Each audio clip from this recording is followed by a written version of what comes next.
ज्यांनी या कार्यक्रमाचं आयोजन केलं त्या सिनियर ब्रह्माकुमारीज आमचे मार्गदर्शक आप्पा गुजर साहेब ज्यांनी आपले अनुभव सांगितले ते आमचे शकील भाई सचिन भाई सर आणि या सभागृहात असणारे सर्व ब्रह्माकुमारी उपस्थित बंधू भगिनी, वेळ इतका झालेला आहे की आता कथा सांगणं काही खरं नाही. परीक्षा आहे तुम्हा सगळ्यांची असं होतं ते. आणि म्हणून आजच्या या कार्यक्रमाला उपस्थित राहण्याचा योग आला हे मी माझं भाग्य समजतो. वयाची 72 वर्षे झाली तरी सुद्धा हे तत्वज्ञान आम्हाला माहिती नव्हतं. पण 2 वर्षापूर्वी या टीम मध्ये येण्याचा योग आला आणि साहेबांनी सांगितल्या पद्धतीनं आम्ही अगदी माउंट आबू आमकं तमकं सगळं मधुबन वगैरे सगळं अगदी हुबळी सुद्धा काल परवा सगळं कव्हर केलं आणि एका चांगल्या टीम मध्ये आपण आल्याचं अनुभव घ्या. कारण शरीर आणि आत्मा ही काय भानगडच आम्हाला माहिती नव्हती. नाही खरंच माहिती नव्हती. आपल्याला काय नाही, आंघोळ पाणी करायचं, दैनंदिन समोर दिसते ते चालायचं वगैरे सर्वसामान्य ग्रामीण भागामध्ये राहणारी माणसं राहतात तसं. परंतु या टीम मध्ये ज्यावेळी आम्ही आलो त्यावेळी हा उलगडा झाला आणि मग सरांनी जो उल्लेख केला आपल्या कथांमुळे ते सगळं खूप आवडलं. 2003-04 ला शिक्षक असताना शिदोळे सर म्हणून बालशाळेचे मुख्याध्यापक होते. त्यांनी सांगितले की या टीम मध्ये तुम्ही जर आला आणि एकदा माउंट आबूला गेला तर स्वर्ग सुख काय असते, स्वर्ग काय असतो याची तुम्हाला अनुभूती येईल. हे 2-3चे वाक्य माझ्या अजून ध्यानात होतं 18-19 पर्यंत. आणि तिथे योगायोगानं या प्रवाहामध्ये पुढे आलो. मी काय कथन सांगत बसणार नाही. मी इथं ज्येष्ठ नागरिकांच्या संदर्भामध्ये थोडस कथन करणार यासाठी की जे ज्येष्ठ नागरिक मंडळी आहेत त्यांच्या नावावरती स्थावर एसटीटी आहे, 7-12 आहे, 8 उतार आहे, नवऱ्याची पेन्शन, मंडळीची पेन्शन वगैरे वगैरे सगळं आहे. सगळं तुमच्या ताब्यात आहे. मी आपल्याला सल्ला या छोटा जरी असलं तरी मी सल्ला यासाठी देईन की तुमचा शेवटचा श्वास असेपर्यंत तुम्ही तुमची एस्टेट मुलाच्या नावावर, मुलीच्या नावावर, अगर प्रिय व्यक्तीच्या नावावर करायची नाही. अतिशय महत्वाचं आहे. आता मॅडमने सांगितलं ना पेटी, ती पेटी ती त्यातली होती. ही पेटी त्यातली होती. आपण कोणावरही अवलंबून नाही. आपल्याला कोणी सांभाळावं ही आपली इच्छा नाही.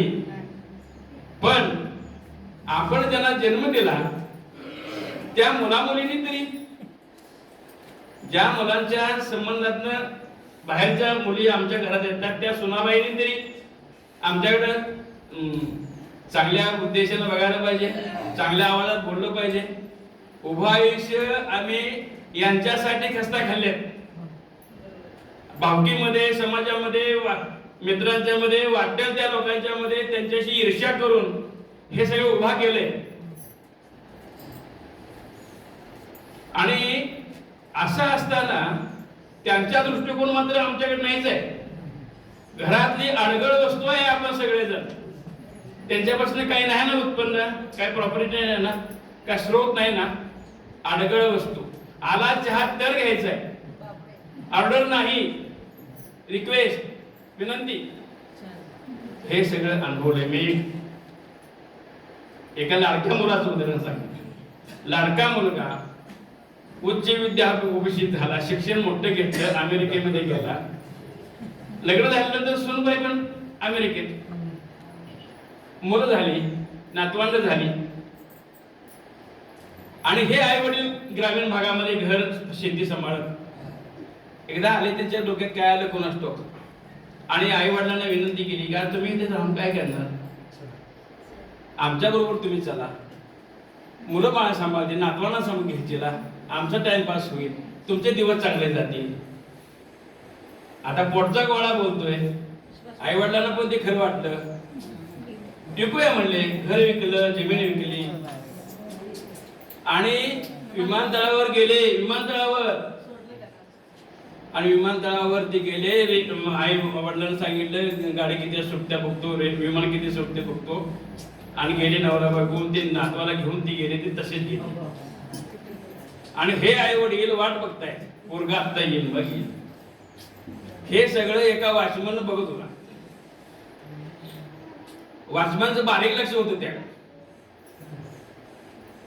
आणि बऱ्याच वेळानंतर जर हे मुलगा येत नाही म्हणल्यानंतर अहो ते आमचा पोरगा असा गेलाय म्हणजे कधी आहे विमान काय नाही, त्या वॉचमनच्या लक्षात आलं आणि त्याने सांगितलं अहो तुमचा मुलगा आणि मुलगी तुमची सूनबाई मुलं नातवांना घेऊन अमेरिकेत गेले, इथं कोण नाही, आता ते विमान गेलंय. आता त्या आई वडिलांची अवस्था काय झाली असेल, काय झालं असेल, ओक्सापुशी राहायला लागले. घरी जावं म्हणलं तर घर नाही गावात, जमीन नाही, प्रवास करावा म्हणलं तरी गाडीत खिशात पैसा नाही, अशी अवस्था करणारी मुलं आपली आहे. तुम्ही किती पण हमी द्या. हे आम्ही सांगताना आमच्या डोळ्यात पाणी उभा राहतो. आणि मग त्या वॉचमनला 1000 रुपये दिले त्यांना आणि माघारी गेले. कुठे गेले माहिती नाही. अतिशय दुसरी एक अतिशय महत्वाची, आई एकच मुलगा म्हणजे मुलगीच जावई आणि मुलगी पुण्यामध्ये राहतात. आणि त्याने सांगितलं आई तू इथे काय करते आता, आईला पेन्शन आहे 25,000, शिक्षिका होती, तू इथे काय करणार आहे म्हणजे चला आमच्या बरोबर नातवांना खेळत बसील, आमचे टाइमपास होईल, आम्हाही मग मोकळी होईल. आणि मग हे विकायचं डोक्यात आलं. आणि मग प्लॅन झाला तो मग दिवाळीच्या वेळी किंवा उन्हाळ्या सुट्टीच्या वेळी बोध करायचं म्हणून. आणि ते गेले माघारी. प्लॅन जेव्हा आईच्या लक्षात आला तेव्हा आईनं विचार केला की माझ्या पोटी जन्म घेतलेली ही मुलगी 7 डोळा कशावर आहे, माझ्यावर आहे का माझ्या इस्टेटीवर आहे. आणि ती हुशार होती, शिक्षिका होती, तिनं आपली इस्टेट घर विकलं 45 लाखाला. ते सगळे रक्कम आणि पेन्शन सगळी रक्कम बरोबर त्या काय म्हणते बाल अनाथच नाही, लहान मुलांचं अनाथ, त्याला ते ध्यान दिलं. आणि तिथं जाऊन मध्य प्रदेशामध्ये ते एका इथं राहायला लागले. अशी उदाहरणं आहेत. अतिशय वाईट अवस्था आहे. आणि म्हणून सांगतो की आपण जेवढा दिवस आता इथून पुढे आता आपलं लाईफ शेवट अंतिम टप्प्यात आहे. पण आता आपल्याला काय करायचं नाही, जे करायचं ते केलंय सगळं. आता फक्त येणारा दिवस फक्त सुखात समाधानात जायचं आहे. आता आम्हाला काही मिळवायचं नाही. आता आमची अपेक्षा पण काही नाही. आम्ही उभ्या आयुष्यामध्ये जे काय करायचे ते राष्ट्रासाठी केलंय. कोणी मिलिटरीत असतील, कोणी शिक्षक असतील, कोणी शेतकरी असतील, कोणी हातमजूर असतील, कोणी रिक्षेवाले असतील, सगळ्यांनी काम केलंय ते राष्ट्रासाठी राष्ट्र उभारणे आणि राष्ट्राच्या प्रगतीमध्ये सिंहाचा वाटा त्यांचा उभ्या आयुष्यातला. आणि मग आता जर ती